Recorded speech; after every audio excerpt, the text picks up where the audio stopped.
बिस्मिल्लाहिर्रहमानिर्रहीम। नाज़रीन अस्सलाम वालेकुम। हम आपका मेज़बान साबिर शाकिर वफाकी दारुल हुकूमत इस्लामाबाद से कुछ ताज़ा तरीन इत्तलाआत और हम अपने आपसे शेयर करते हैं। लापता अफराद, लापता रहनुमा जिनको उठाया जा रहा है, ये मसला अब जरा थोड़ा सा बड़ा होता जा रहा है और अब अदालतें इस पे रिएक्ट कर रही हैं।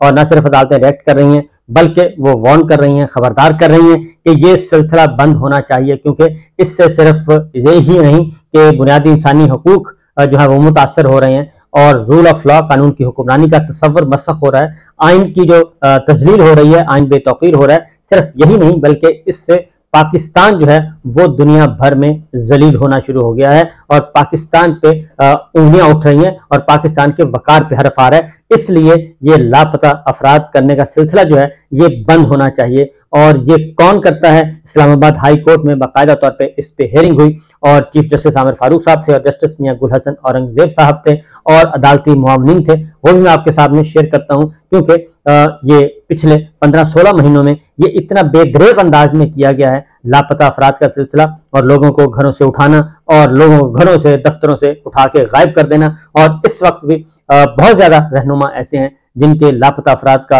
मुकदमा मौजूद है और लेकिन वो अचानक फिर आ जाते हैं। इमरान रियाज खान उनमें सबसे सरे फहरिस्त हैं, जिनको बगैर किसी जुर्म के, बगैर किसी कसूर के, बगैर किसी गलती के 4.5 महीने 137 दिन जो रखा गया, अजियतों में रखा गया और इंतहाई तकलीफ दे माहौल में रखा गया। और उनको उनकी बातें जो हैं वो अभी तक मैं उनके साथ मेरी डिटेल डिस्कशन नहीं हुई, लेकिन जो बातें सामने आ रही हैं वो बेशुमार हैं और ऐसी खौफनाक हैं कि इंसान जो है वो लर्ज उठता है कि ये सब कुछ क्या आज़ाद पाकिस्तान में हो रहा है? क्या ये पाकिस्तानियों के साथ हो रहा है और अपने ही शहरियों के साथ, अपने ही हम वतनों के साथ ये सब कुछ किया जा रहा है, जो कि अच्छा नहीं है।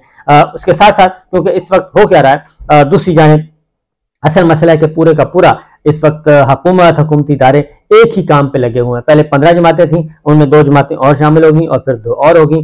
जितनी भी सियासी जमातें हैं, इमरान खान साहब के तमाम मुखालिफिन सिर्फ एक टारगेट उन्होंने फिक्स किया हुआ है, उस पर लगे हुए हैं। लेकिन वो इमरान खान जो है वो जेल में मौजूद है और वो सामना भी कर रहा है, फेस कर रहा है, सब कुछ कर रहा है, बहुत हौसले और हिम्मत से कर रहा है। ये हम नहीं कह रहे बल्कि उनसे जो भी मिल के आता है वो यही कहता है। पहले जरा ये सुन लें डिटेल, क्योंकि इसलिए सुना रहा हूँ कि ये आपको कौमी ज़राए ब्लॉग जो है, हमारे टीवी चैनल्स हैं, वहाँ पे ये खबरें आपको नहीं मिलती, क्योंकि मुकम्मल तौर पे बैन किया हुआ है कि इमरान खान का जो है तस्करा भी ना हो और कोई ऐसी खबर नशर नहीं होनी चाहिए जिससे इमरान खान साहब के साथ लोगों की हमदर्दियां हो या लोगों के जहन में दोबारा से ताज़ा हो। हालांकि ये कहने की बात है, कल जिस तरीके से पैदाइश बर्थडे बनाई गई पूरे शहर, पूरे मुल्कों में और पाकिस्तान भर में बनाई गई, वो हमारे सामने है और उसकी जो फुटेजेस हैं, उसकी जो सोशल मीडिया पे सब कुछ सामने आ चुका है। लेकिन बहरहाल और इसका थोड़ा सा तस्करा जेल में भी हुआ। तो पहले जरा सुनिए कि उस्मान डार साहब के बारे में इमरान खान साहब ने क्या कहा है।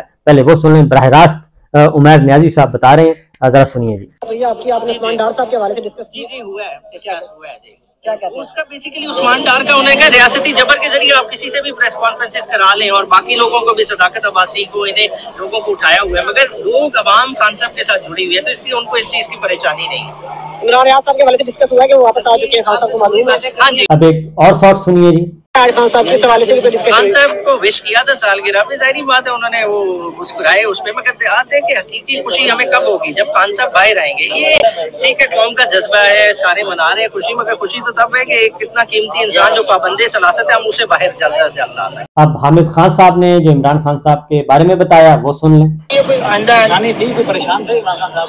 नहीं, वो हमेशा बड़े हाई स्पिरिट्स में होते हैं और उन्होंने हमेशा लीडरशिप जो है हमेशा जज्बे के साथ रखी है और उन्हीं जज्बात और उसी जज्बे के साथ वो माशाल्लाह कायम है। सर वकाला को अगले इलेक्शन में वकाला को टिकट देंगे खान साहब को? नई स्ट्रेटजी से वाले सामने आई है। देखिए, ये तो अभी इन पर कुछ फैसले होने हैं, वक्त के साथ साथ आपके सामने मामला आएंगे। अब एक और हामिद खान साहब का शॉट सुनिए। इंतखाबात के हवाले से कोई बात हुई हो? जनरल इलेक्शन के हवाले से इंतखाबात में हम हिस्सा लेंगे, भरपूर हिस्सा लेंगे, क्योंकि पाकिस्तान की सबसे अब्दुल अजीज पार्टी जो है पाकिस्तान तहरीक इंसाफ है और पाकिस्तान का सबसे अब्दुल अजीज लीडर जो है वो इमरान खान है। ये तो हामिद खान साहब बता रहे थे, उमर नियाजी साहब बता रहे थे कि हम इलेक्शन में भी हिस्सा लेंगे, भरपूर तरीके से हिस्सा लेंगे, क्योंकि दूसरी जानिब इस्तेहकाम पाकिस्तान पार्टी बल्ले के निशान पे नजर टिकाए हुए है और मेरा नहीं ख्याल कि बल्ले का निशान इस्तेहकाम पाकिस्तान पार्टी को मिलेगा। उसकी वजह यह है कि पाकिस्तान तहरीक इंसाफ मौजूद है और जब पाकिस्तान तहरीक इंसाफ मौजूद है तो उसका इंतखाबी निशान किसी और सियासी जमात को कैसे दिया जा सकता है।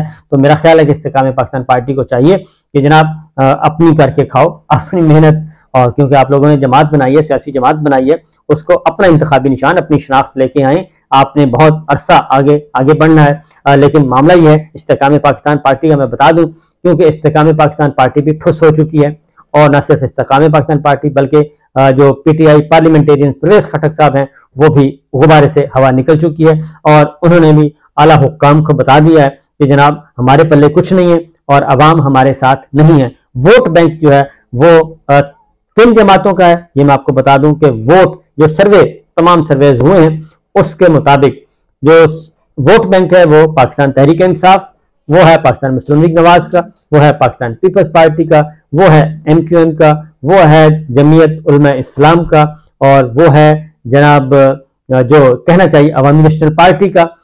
इन पार्टियों के जो है वो वोट बैंक मौजूद है और अब वोट बैंक है चौधरी परवेज इलाही साहब का।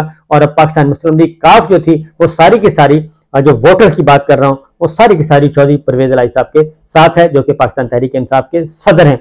इसलिए ये पार्टियां हैं और वोट बैंक है जमात इस्लामी का, वो मैं भूल गया, वोट बैंक जमात इस्लामी का है। ये मुस्तनद जो वोट बैंक है इनके हैं। इस्तेहकाम पाकिस्तान पार्टी वो जुमा 8 दिन 0 और उसके बाद खैबर पख्तूनख्वा से परवेज खटक साहब की नई जमात 0 और मजीद भी अगर कोई जमातें आएंगी तो उनका वोट बैंक भी 0 ही होगा क्योंकि वोट बैंक बनाना पड़ता है।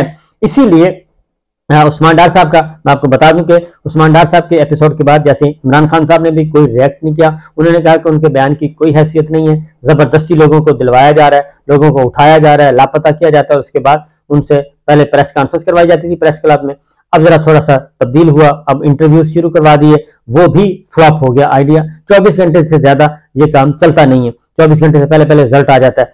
अब फिरदौस शमीम नकवी साहब का मैं सुनवाता हूं, उन्होंने बाकायदा एक वीडियो बयान जारी किया है और उस वीडियो बयान में कुरान मजीद पे वो हाथ रख के कह रहे हैं कि जनाब मेरा कोई भी अगर वीडियो बयान आ जाए तो वो किसी मजबूरी का नतीजा होगा, मैं पाकिस्तान तहरीक इंसाफ के साथ हूं, था और रहूंगा। और इमरान खान साहब के बारे में वो गवाही दे रहे हैं कुरान मजीद पे हाथ रख के कि आज तक उन्होंने हमें तशद्दुद की तरफ नहीं राग़िब किया, तशद्दुद का रास्ता कभी भी उन्होंने नहीं दिखाया।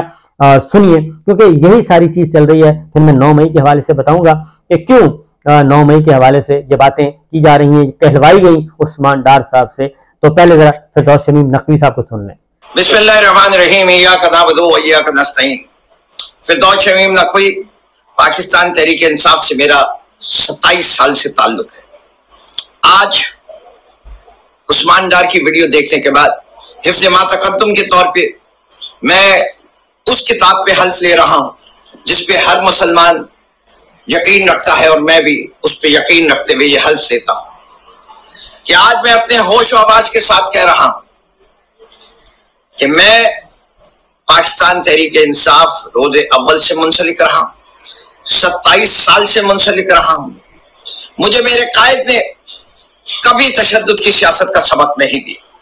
हम पुरअमन सियासत करने वाले लोग हैं, पाकिस्तान से मोहब्बत करने वाले लोग हैं, पाकिस्तान की वजूद के ऊपर अपनी जान निसार करने वाले लोग हैं और हम कभी अपने मुल्क को नीचा नहीं होंगे, सरनगू नहीं करने देंगे। मैं ये अहद करता हूँ कि मेरी पहली और आखिरी जमात पाकिस्तान तहरीक इंसाफ है।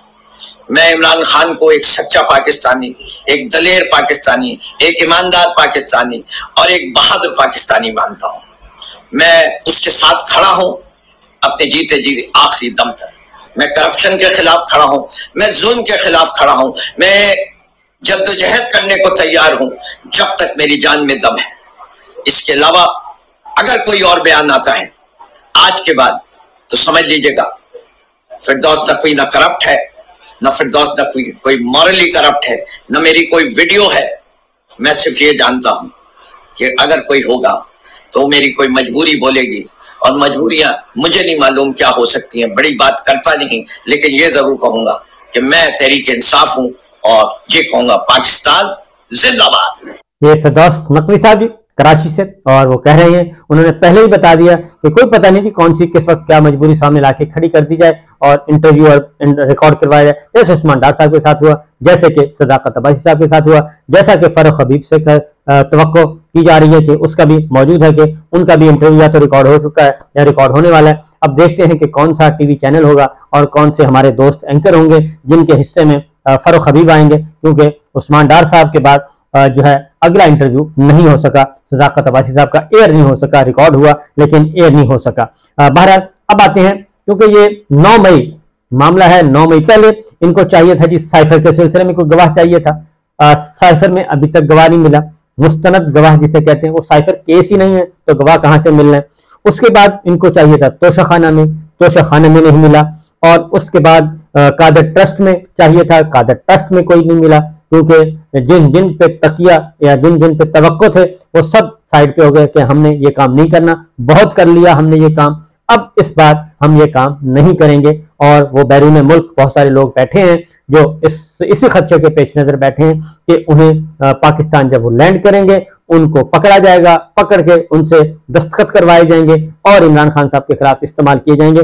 लिहाजा तोशाखाना में कोई गवाह नहीं आया, कादर ट्रस्ट में कोई नहीं आया, और साइफर में अभी तक मशकूक सारी कार्रवाइयां चल रही हैं। ये सब अब 9 मई के लिए इनको तलाश है कि 9 मई के सिलसिले में कोई इतने लोग तकरीबन 15-20 हजार सियासी कैदी इस वक्त जेलों में, अभी तक 9 मई में कोई ऐसा नहीं मिली, इनको शहादत नहीं मिली कि जिसकी बुनियाद पे चीज मामला आगे बढ़ सके। जिन्होंने किया है उनको बिल्कुल अदालत में पेश करना चाहिए और उनका जल्दी जल्दी ट्रायल करना चाहिए, चालान पेश करना चाहिए, लेकिन ऐसा हो नहीं रहा और बहुत स्लोली मामला चल रहे हैं। और 9 मई के हवाले से जो अगर इसकी असल तहकीकात हो गई और इसमें पाकिस्तान तहरीक इंसाफ और इमरान खान के अलावा कुछ और ही निकलेगा, कोई और सियासी जमात निकलेगी, कोई और एलिमेंट्स निकलेंगे, और इसमें ये सारे के सारे, क्योंकि ये इसलिए मैं कह रहा हूँ कि डॉक्टर मोहित पीरजादा और ये नाचीज और बैरून मुल्क बैठे जो हैं कर्नल साहब, इन तीनों पे अगर वो 9 मई लगाया जा सकता है तो फिर मेरा ख्याल है कि बहुत इससे बड़ा कुछ हो नहीं सकता। फ्रॉड जो है कि बाहर लोग बैठे हैं और उन पे 9 मई लगाया जा रहा है कि उन्होंने करवाया है, तो इसलिए ये वाकयात असल में जब तहकीकात होंगी, जुडिशल कमीशन जब इस पे बैठेगा तो चीजें सामने आएंगी कि ये क्या माजरा है। इजाजत दीजिए, अल्लाह हाफिज।